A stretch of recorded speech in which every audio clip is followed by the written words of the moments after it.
Hello, you wonderful people, and welcome to another episode of Super-Fanta-Fi. This being a show where I talk about TV shows of the supernatural, fantasy, and/or science fictional genre. For today's episode, I'm going to talk about the latest episode of Legacies. A great episode, a lot of really interesting things went down, so let's break it down. Well, first and foremost, I like what this episode being, that basically all these different characters, everyone's got trauma that they're dealing with, but it's like, everyone's dealing with their trauma in certain ways, kind of either burying it or trying to pretend like it didn't happen. And in Hope's case, she's like, the whole thing of like pushing people away because everyone that you get close to basically dies and suffers. And I love some people have the reaction. I think it was even Raphael had the reaction almost like, woo.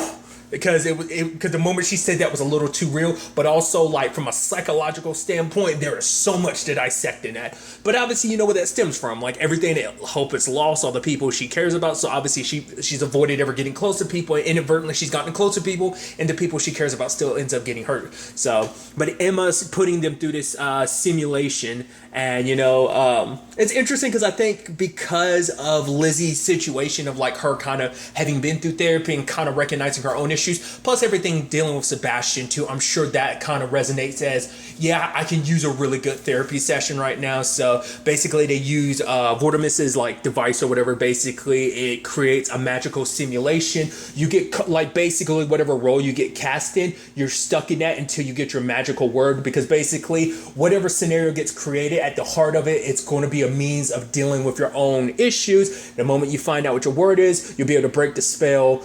You'll remember that, this is a fake thing, and then you can escape. So what's interesting, I even love Lizzie being like, think of like happy, bright places or something like that. And lo and behold, what happens? You get the literal opposite of it. You get a noir film.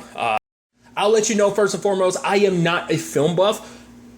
When I think black and white film noir movies, I immediately go to Casablanca. I've never seen Casablanca. I know references made to Casablanca, but I've never like actually seen the movie itself. But that's just like in my picture in my mind, that's what I immediately think of, like, when it comes to like a film noir. But I even love the fact is that MG is the detective. And immediately I thought that was kind of interesting. I was like, because MG's playing the leading man. You wouldn't kind of expect that. And that actually plays into his story, but we'll get into that later on. But the fact of the matter is he's looking for his partner, who is Rupert Vardamus. Lizzie's like a quote unquote washed up actress. The fact of the matter is Lizzie is her twin sister / publicist, and it kind of still creates that dynamic of Josie always being there to kind of bail Lizzie out, always kind of being her rock, her foundation, being kind of sacrificing her own life for Lizzie. So Raphael being a photographer, Hope being a bartender who ends up who is separated from Landing because the fact is he got a job somewhere else, but she kind of stayed behind.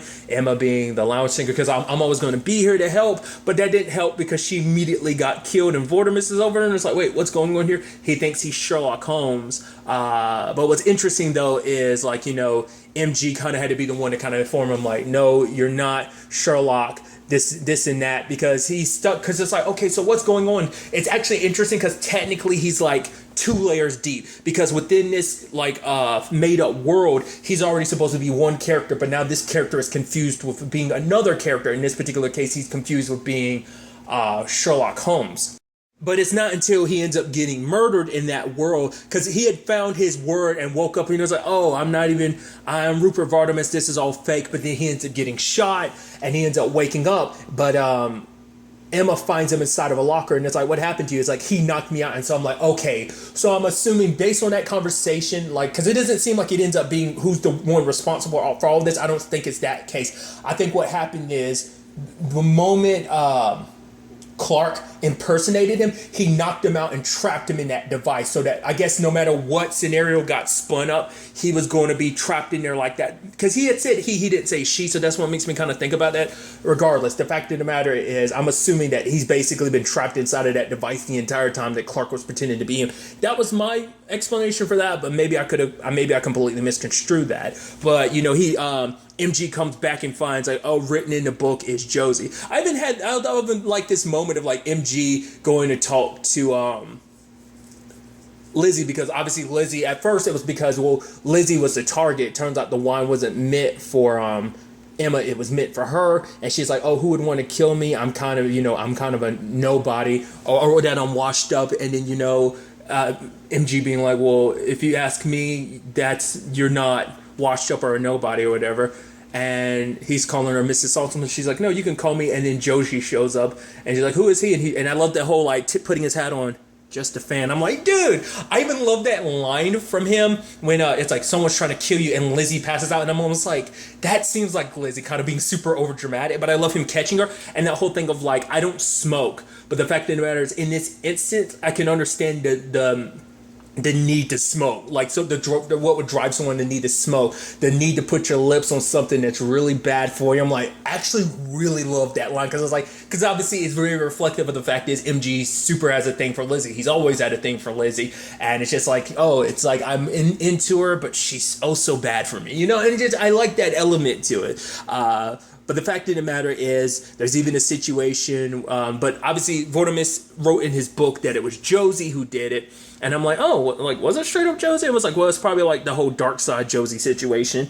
But she's sitting down with Jade, and Jade is kind of basically, Jade is like, oh, I'm the one that hired Raphael to kind of take pictures of your sister, because basically it turns out like Josie doing whatever she can to help her sister, doing whatever crossing whatever line she has to.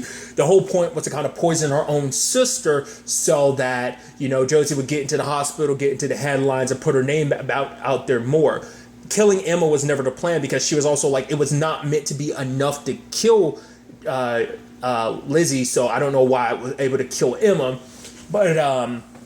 But it turns out that Jade and Josie have something there. And it's just kind of like, and then Jade made reference to prying her away from her sister. I was like, that's interesting. I was like, is that the correlation they're setting? I mean, within the confines of this scenario and everything, I think it's interesting. Because remember, that was kind of Penelope's whole shtick. It's like, the fact of the matter is that she wanted to get Josie to kind of just be her own person and kind of be separate from Lizzie. Like, so it's interesting that kind of got replayed in this element between them. I don't know if that's necessary. Well, because Jade was like, at the end of the day, because she ended up getting poisoned and knocked out of it, but she was like, I didn't actually need your game to tell me that I like Josie. I knew that the moment because hell, they even had that moment at the beginning where it's like, oh, like she goes to Jade and they start making out and everything, but even Jade had walked into the room. She's like, yeah, sorry, I'm late. Weird dream. But when Josie had woken up, she looked at her feet. They were covered in dirt. And I even love Lizzie looking at her like, did you just have a sex dream? She's like, what? No. I was like, how does she know that you kind of had one? I mean, was it necessarily a sex dream? It was borderlining that. But I was like,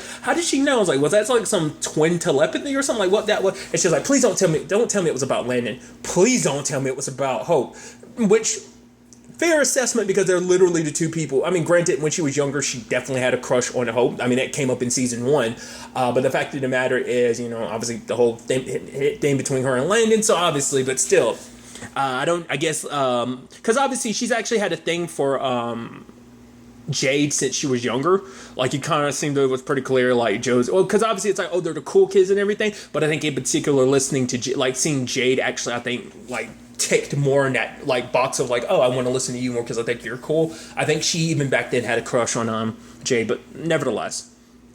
So that's happening, and I do like one by one everything. It's like, and I love what MG does. He's just like, for him, it's like, because Josie's like, it doesn't matter, I'm the one that did. He's like, yeah, I want to know why. She's like, at the end of the day, does it matter? He's like, yeah, it's a very big difference between like the next chair you're being in, kind of being, an electric chair, but. He was like, fine, I just want you to explain why you poisoned my partner. And she's like, I poisoned your partner.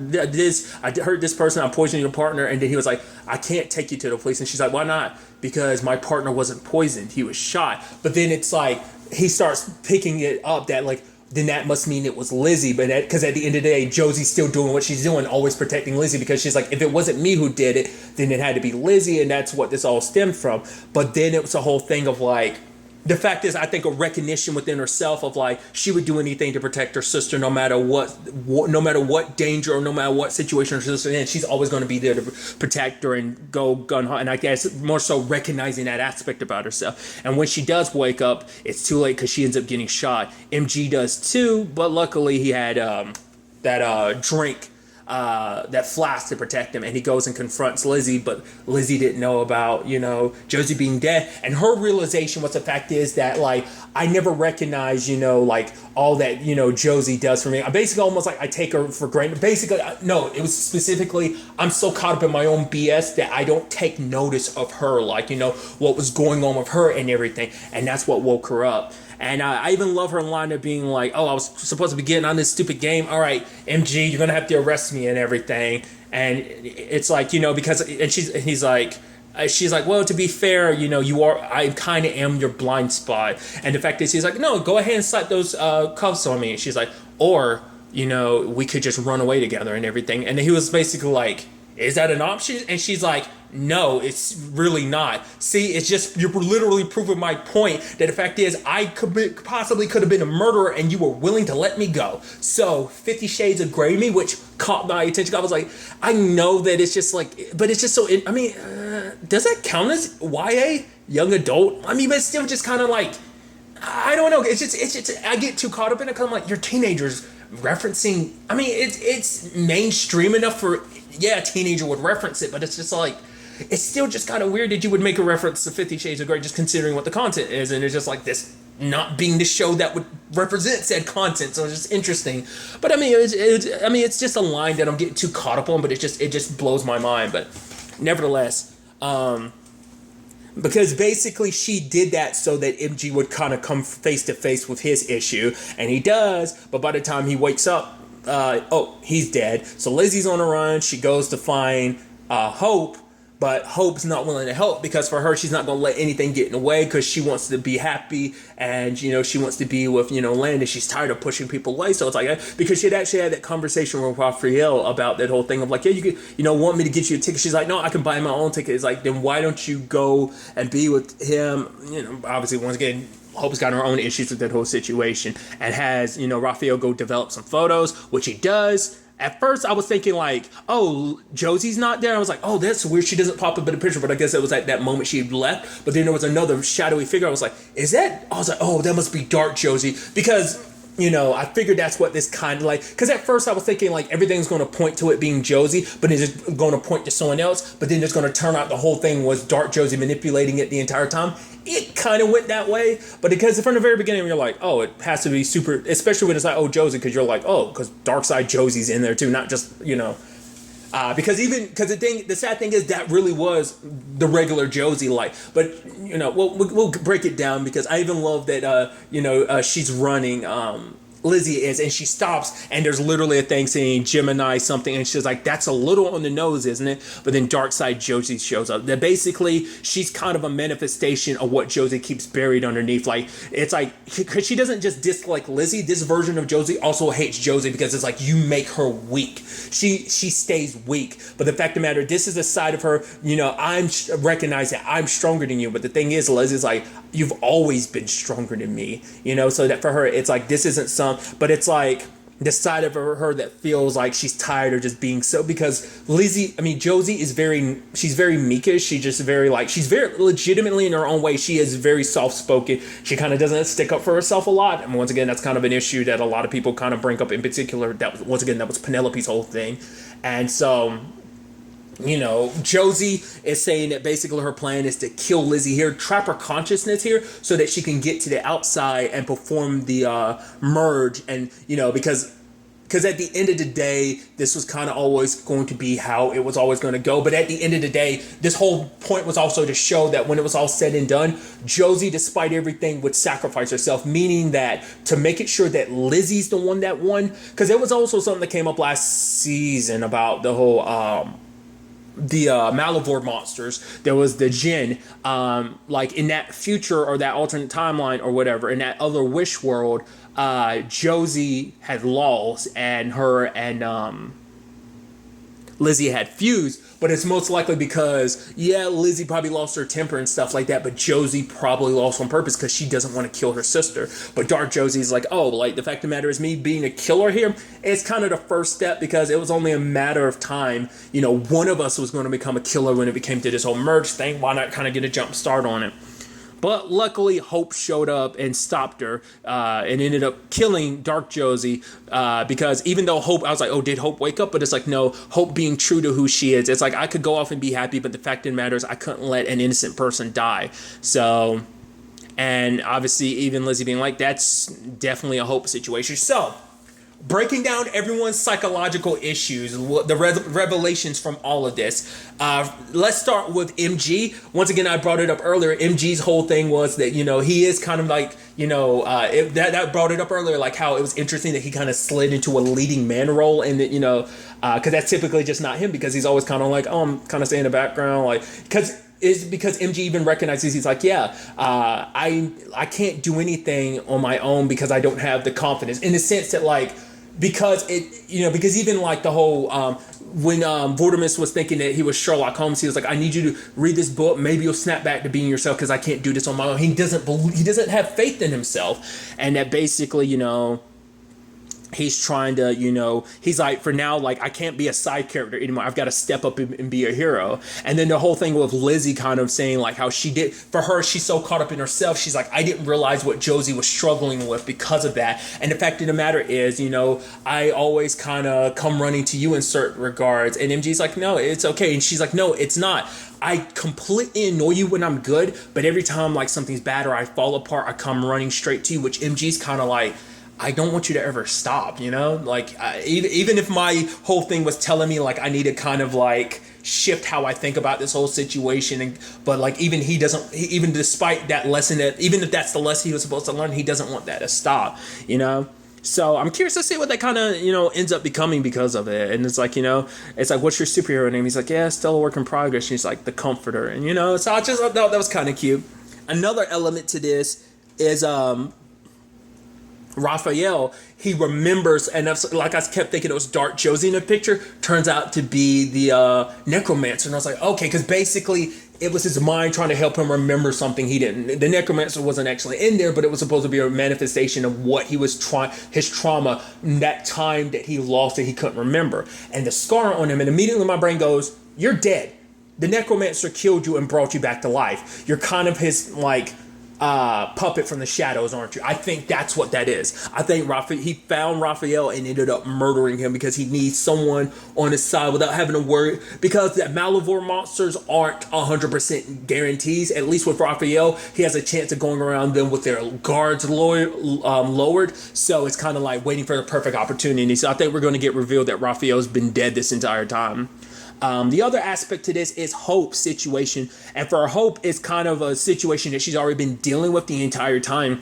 What's the fact of the matter is, am I going to be in a situation where I have to choose, is my whole thing about, like, because she thought she had it figured out, but even Raphael was like, even when you have it figured out, it doesn't make it any easier, because for her, she thinks, like, at the end of the day, was my whole thing supposed to teach me about the lesson of, like, okay, that apparently there's going to be a point where I am going to have to choose another option over Landon. Is that basically what it's trying to teach me? Because when the time came, she was going to go with Landon. She felt good. It felt right.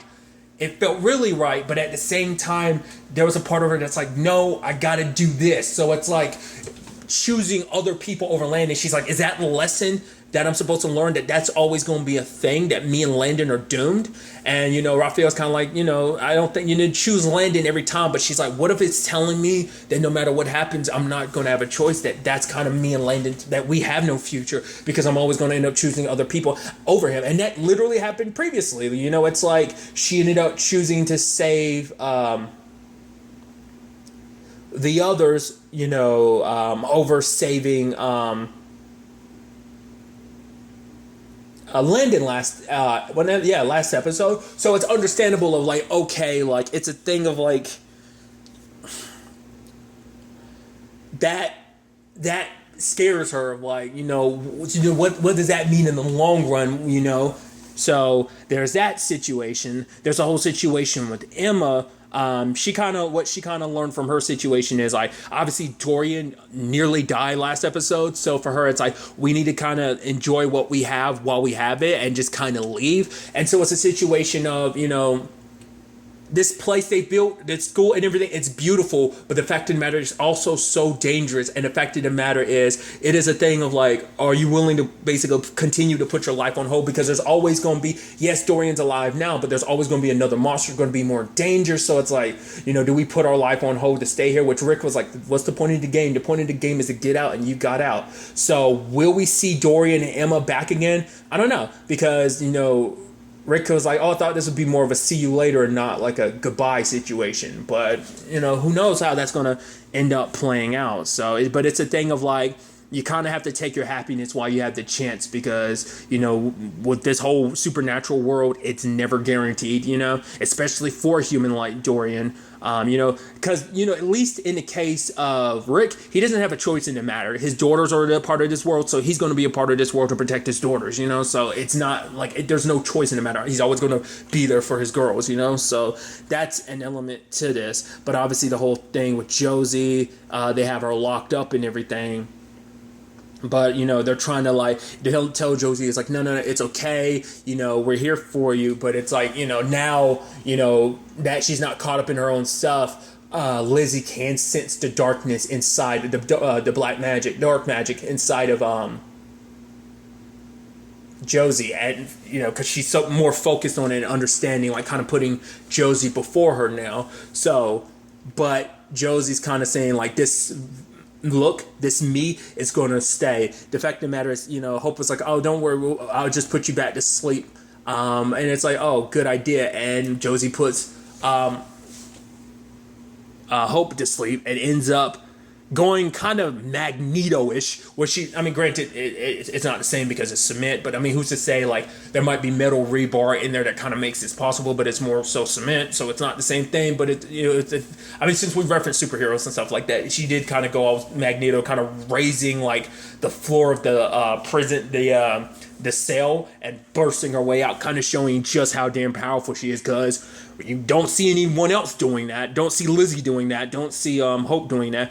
Which is also interesting, too, because, think about how their powers work. Their powers come from them generating power from stealing magic energy from other people. So the fact that she can, because that dark energy is constantly generating in her body, showing you, she's on, not only does she have, probably an almost infinite source of magic in her own body, because it's constantly circulating, and maybe it just kind of feeds off itself. Because you would wonder, would it eventually run out? We also know that the necromancer is after it, so that's why I'm thinking, that's what role Raphael plays, to get close to Josie, to snatch it away, or wait for the opportunity for it to be free, for it to be snatched away, which I'll see. Obviously, we're going to have probably Jade played a role in this, of trying to get, Hope, to get Josie back to herself. Maybe, I know Lizzie and Alaric are going to try and act upon that as well. But even as she was leaving, Josie was like, don't try and save me, Dad. So stop trying to save me, because this is who I want to be. So I think it's a little reminiscent, we've dealt with this whole situation very recently with the whole Jade situation, but it's similar to a vampire turning off